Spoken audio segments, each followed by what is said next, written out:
বন্ধুরা, আজকে আমি নতুন চ্যালেঞ্জ ভিডিও নিয়ে চলে এলাম। আমার চোখে একটা গামছা বাঁধা আছে।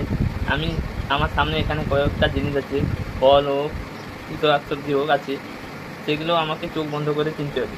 আজকে চ্যালেঞ্জ ভিডিও বন্ধু, হ্যালো বন্ধুরা, কেমন আছো আমার ইউটিউব চ্যানেলে? আজ আমি একটা নতুন চ্যালেঞ্জ ভিডিও নিয়ে চলে এলাম। আর চোখ বন্ধ আছে, আমি এটা চ্যালেঞ্জ ভিডিও শুট করছি।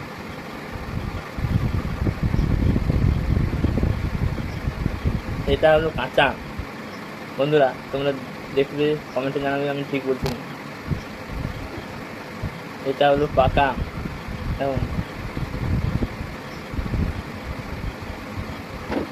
এটা আলু, এটা পেঁয়াজ, এটা কাঁচা ছোটো নেবু, এটা